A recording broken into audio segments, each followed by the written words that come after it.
નમસ્કાર વિદ્યાર્થી મિત્રો, આજના વિડીયોની અંદર ધોરણ 8 વિષય ગુજરાતી પ્રશ્ન બેંક અને તેના સોલ્યુશન વિશે આજના વિડીયોમાં માહિતી મેળવવાના છીએ.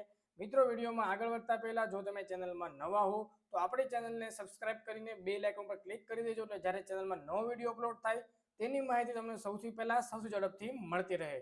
આ વિડીયોના સોલ્યુશનની પીડીએફ ફાઇલ, પ્રશ્ન બેંકની પીડીએફ ફાઇલ જે પણ મિત્રો ડાઉનલોડ કરવી હોય તો વિડીયોના ડિસ્ક્રિપ્શન બોક્સમાં ટેલિગ્રામ ગ્રુપની લિંક તમને આપેલી છે. તો લિંક ઉપર તમે ક્લિક કરીને ટેલિગ્રામ ગ્રુપમાં જોઈન થઈ જજો. એમાં તમને આવનારી તમામ પરીક્ષાના પ્રશ્ન બેંકની પીડીએફ ફાઇલ, સોલ્યુશનની પીડીએફ ફાઇલ, વાર્ષિક પરીક્ષાના મોસ્ટ આઈએમપી પેપરની પીડીએફ ફાઇલ ગ્રુપમાંથી તમને મળતી રહેશે. જોઈ શકો છો ધોરણ 8 છે, પ્રશ્ન બેંક, વિષય છે મિત્રો ગુજરાતી, તારીખ છે 4/1/2025, કુલ ગુણ છે 25, એકમ છે 11 થી 13 અને સમય છે 1 કલાક. તો આ પ્રશ્ન બેંકમાંથી તમારા વિષય શિક્ષક તમને કુલ ગુણ 25 માર્ક્સનું પેપર બનાવીને આપશે. તો સૌથી પહેલા આપણે લઈએ મિત્રો પ્રશ્ન નંબર 1.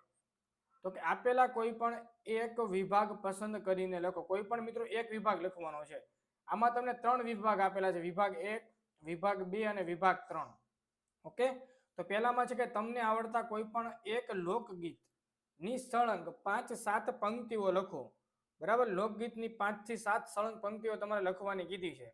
તો ડિસ્પ્લે ઉપર તમે જોઈ શકો, તમે આ રીતે લખી શકો છો કે પાન લીલું જોયું ને તમે યાદ આવ્યા, જાણે મોસમનો પહેલો વરસાદ ઝીલ્યો રામ, એક તરણું કોળ્યું ને તમે યાદ આવ્યા. તો આ રીતની 3 પંક્તિ છે, તમે એ રીતે 6 પંક્તિઓ લખી શકો છો. તો પહેલા પ્રશ્નનો જવાબ આ રીતે આવશે. બરાબર, તમારા વર્ગ શિક્ષક તમને વિભાગ 1, 2, 3 માંથી કયો વિભાગ આપે અવશ્ય કોમેન્ટ કરજો કે ભાઈ આ વિભાગ સર મને આપ્યું, કેટલા માર્ક્સ તમારે આવે છે. બીજું છે લગ્ન ગીતની તમારે કોઈ પણ એક સળંગ 5 પંક્તિઓ અને કોઈ એક લોકકથાની. આ 2 પ્રશ્નનું સોલ્યુશન છે એનું તમને ટેલિગ્રામમાં મળી જશે. તો ડિસ્ક્રિપ્શન બોક્સમાં ટેલિગ્રામની લિંક આપેલી છે, અવશ્ય ટેલિગ્રામ ગ્રુપમાં તમે જોઈન થઈ જજો. એમાં તમને પ્રશ્ન બેંકની પીડીએફ ફાઇલ, સોલ્યુશનની પીડીએફ ફાઇલ મળી રહેશે. વાત કરીએ મિત્રો પ્રશ્ન નંબર 2. આપેલી કાવ્ય પંક્તિના પ્રાસવાળી બીજી એક પંક્તિ ઉમેરો. કોઈ પણ 5 લખવાની છે, 5 ગુણનો પ્રશ્ન છે. હવે આની અંદર તમને ટોટલ 14 પંક્તિઓ આપેલી છે. 14 ભાઈ. પેલું છે તો કે નયનોમાં નેણ તણો દરિયો લઈ આવ્યા. બરાબર, પેલું છે ફૂલોને જોવું હસતા રહે છે. બીજું છે જીવન જીવું છું હું બીજાના માટે. ત્રીજું છે ઝાકળ વર્ષે ધોધમાર, સદા સાથ આપે છે મિત્રો અમોને, ગુજરાત મારી ગરવી એવી, ચાલુ ભેરો ઝાડદેવને નમીએ. પછી મારો ચગે છે પતંગ કેવો ગગનમાં. પછી 8 નંબરનો સવાલ આપ્યો છે વગડાને મળવાને જાવું આજ મારે, સાદ પાડે છે સીમ મને સાદ, મને વહાલી છે ધરતી આ માત, દાદાજી મને વહાલા છે, દેશ અમારો સૌથી ન્યારો. અને છેલ્લે 2 તમને આપેલી છે. તો 14 માંથી તમારા વર્ગ શિક્ષક તમને કોઈ પણ 5 પંક્તિઓ આપશે. આનું સોલ્યુશન જોતું હોય ડિસ્ક્રિપ્શન બોક્સમાં ટેલિગ્રામની લિંક આપેલી છે.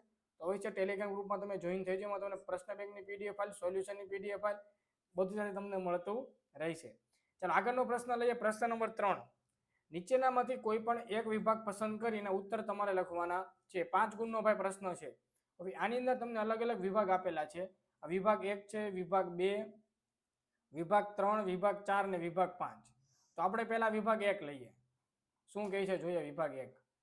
તો વિભાગ 1 ની અંદર ટ્રેન નંબર આપેલો છે, ટ્રેનનું નામ છે, ક્યાંથી ઉપડશે, ક્યાં જશે, પ્લેટફોર્મ નંબર છે, આવવાનો સમય, ઉપડવાનો સમય અને કેટલા દિવસ, કયો દિવસ છે. ઓકે, ચલો પહેલો સવાલ આપણે લઈએ કે ભાઈ ઉધમપુર જવા માટે કઈ ટ્રેન મળશે. જવું છે આપણે ક્યાં? ઉધમપુર. તો જોઈએ આપણે ઉધમપુર અહીંયા છે ભાઈ. તો કઈ ટ્રેન મળશે? તો કે જન્મભૂમિ એક્સપ્રેસ મળશે ભાઈ. તો ક્વેશ્ચન નંબર 1 નો જવાબ આવશે જન્મભૂમિ એક્સપ્રેસ. શું આવશે? તો કે ઉધમપુર જવા માટે મને જન્મભૂમિ એક્સપ્રેસ ટ્રેન મળશે. ક્વેશ્ચન નંબર 1 નો જવાબ. બીજો સવાલ આપ્યો છે ફક્ત સોમવારે કઈ કઈ ટ્રેન રેલવે સ્ટેશન પર આવશે. ખાલી સોમવારે તમને કીધું છે. એટલે સોમવારમાં આપણે જો દરરોજ એટલે આ સોમવાર આમાં આવશે, એક સોમવાર દરરોજ એટલે આમાં આવશે. આમાં શુક્ર અને શનિ છે તો આમાં નહીં આવે, મંગળથી ગુરુ આમાં પણ નહીં આવે ને આમાં પણ નહીં આવે. તો ખાલી 2 જ ટ્રેન છે. બરાબર, કે ભાઈ સુરત, તો કે કઈ આવશે? એક તો હરિદ્વાર મેલ, એક હરિદ્વાર મેલ અને જન્મભૂમિ એક્સપ્રેસ, એ માત્ર સોમવારે આવશે. તો લખી શકાય તમારા અહીંયા હરિદ્વાર અને જન્મભૂમિ. ઓકે, ચાલો પછી છે ગરીબ નવાજ એક્સપ્રેસ અજમેર સ્ટેશન પર કેટલા વાગે આવશે ને ક્યાં જશે. તો કે ગરીબ નવાજ અહીંયા રહ્યું ભાઈ. બરાબર, અજમેર સ્ટેશન ઉપર કેટલા વાગે આવશે? તો અજમેર સ્ટેશન ઉપર 6:55 આવશે.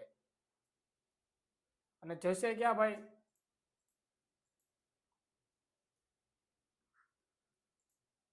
7 ને 5 આવશે ભાઈ. કેટલા વાગે આવશે અજમેર ઉપર? 7 ને 5. ગરીબ નવાજ, બરાબર, કેમ કે બેંગ્લોર થી ઉપર છે 6 ને 55 અને અજમેર આવશે 7 ને 5 આવશે. તો ગરીબ નવાજ એક્સપ્રેસ અજમેર સ્ટેશન ઉપર 7 ને 5 આવશે. ઓકે, ચાલો, તમારે હરિદ્વાર જવું હોય તો કયા પ્લેટફોર્મ પર જશો અને કઈ ટ્રેનમાં બેસશો? તો હરિદ્વાર જવું હોય તો હરિદ્વાર અહીંયા છે ભાઈ. તો આપણે હરિદ્વાર મેલમાં અમદાવાદ સ્ટેશને જવું પડે, પ્લેટફોર્મ નંબર 2 ઉપર 9:50 આવે. ઓકે, ચાલો, એટલે શું આવશે? આપણે બેસશું હરિદ્વાર મેલમાં.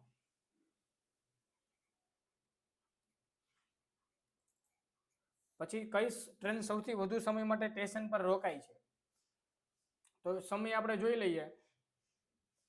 કેટલા 15 મિનિટનો સમય લે છે. આ પણ તમારો 15 મિનિટનો છે.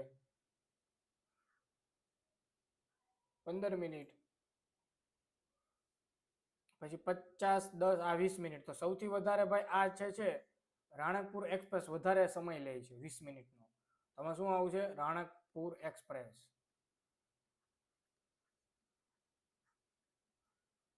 ઓકે, ચાલો, આ રીતના તમારા 5 પ્રશ્નના જવાબ હતા. આગળનો પ્રશ્ન લઈએ, વિભાગ નંબર 2. વિભાગ 2 માં સ્ટેશન, આગમન અને પ્રસ્થાન.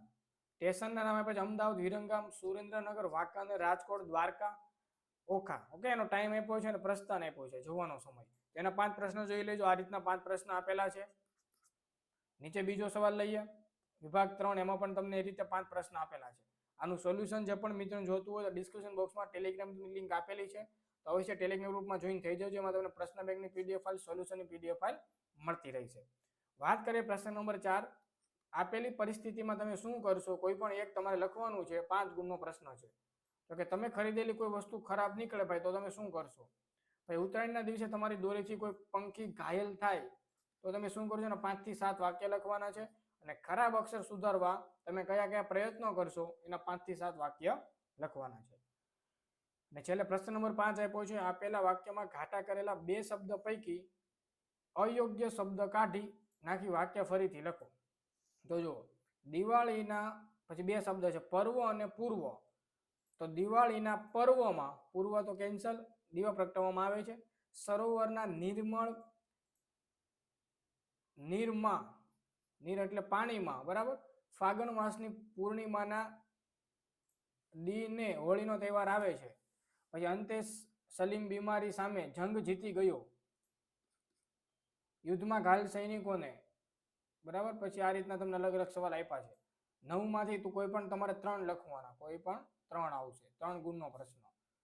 પીડીએફ માટે ટેલિગ્રામમાં જોઈન થઈ જજો, લિંક તમને ડિસ્ક્રિપ્શન બોક્સમાં આપેલી છે, તમને મળી જશે.